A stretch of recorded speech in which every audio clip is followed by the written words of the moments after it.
Yep, good morning. It's already 4:49 a.m. and babasa tayo ulit. Mateo Kapitulo 17, versikulo 14 hanggang 21. So, Matthew chapter 17, verse 14 to 21. May connection siya medyo may correlation siya or connecting verses siya sa Mark chapter 9 verse 14 to 29 and Luke chapter 9 verse 37 to 43. But Sunday kasi today and sa main ako magsasamba. So medyo malayo-layo. So I have to finish my Bible studies, my Bible reading today as fast as I can. And God knows my heart, so He will approve this one. So, yeah, simulan na natin to. Mateo. Pinagaling ni Jesus ang batang sinasapian ng demonyo. So, that's the title. Chinek ko 14 to 21, covered na nung title. So, verse 14. Pagbalik ni Jesus, let me just read it back. Pagbalik ni na Jesus sa kinaroroonan ng maraming tao, lumapit sa kanya ang isang lalaki, lumuhod ito sa kanyang harapan at sinabi, verse 15, Panginoon, maawa po kayo sa aking anak. Panginoon, maawa po kayo sa aking anak. May epilepsiya siya.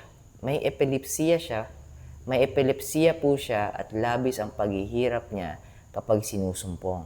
Madalas siyang matumba sa apoy at madalas din siyang mahulog sa tubig. 16. Dinala ko siya sa mga alagad niyo, ngunit hindi po nila mapagaling. 17. Sumagot si Jesus, kayong henerasyon ng mga walang pananampalataya, you or generations of little faith, at baluktot ang pag-iisip, who are unable to understand. Hanggang kailan pa ba ako mananatiling kasama ninyo? Hanggang kailan pa ba ako mananatiling kasama ninyo? He's talking to the disciples, not the man asking for help to heal his child. Alright.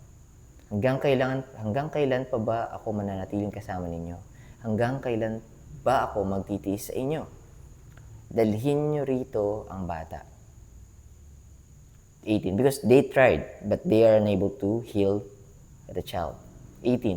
Sinaway ni Jesus ang masamang espiritu at lumabas ito sa bata. At gumaling ang bata noon din, right then and there. 19. Nang sila na lang, lumapit kay Jesus ang kanyang mga alagad at nagtanong, bakit hindi po namin mapalayas ang demonyo? 20. Sumagot si Jesus, dahil mahina ang pananampalataya ninyo. Sinasabi ko sa inyo ang totoo, kung may pananampalataya kayo, kung may pananampalataya kayo na kahit kasing laki lang ng buto ng mustasa, masasabi ninyo sa bundok na ito, lumipat ka roon at lilipat nga ito. Walang bagay na hindi nyo magagawa. Verse 21. Ngunit ang ganoong uri ng demonyo ay mapapalayas lang sa pamamagitan ng panalangin at pag-ayuno. Prayer and fasting. Wow!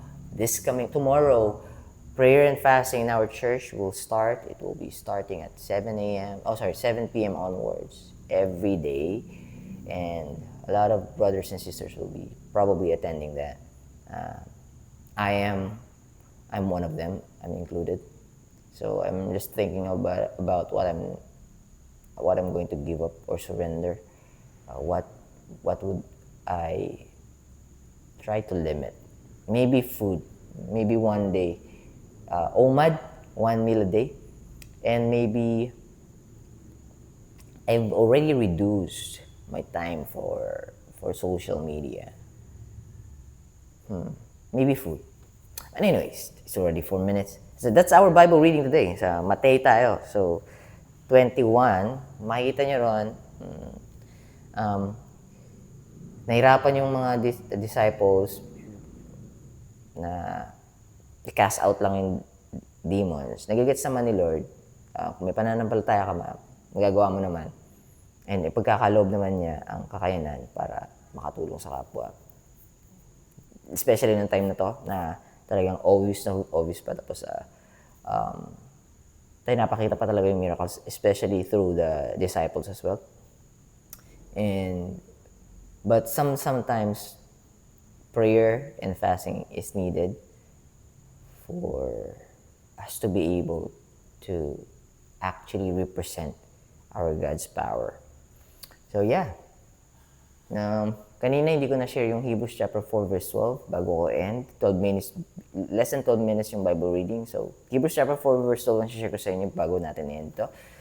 For the word of God is quick and powerful and sharper than any two-edged sword, piercing even to the dividing asunder of soul and spirit and of the joints and marrow, and the word of God and is the discerner of the thoughts and intents of the heart. All right. God bless you guys. Keep safe. I'll be seeing you soon. Bye for now.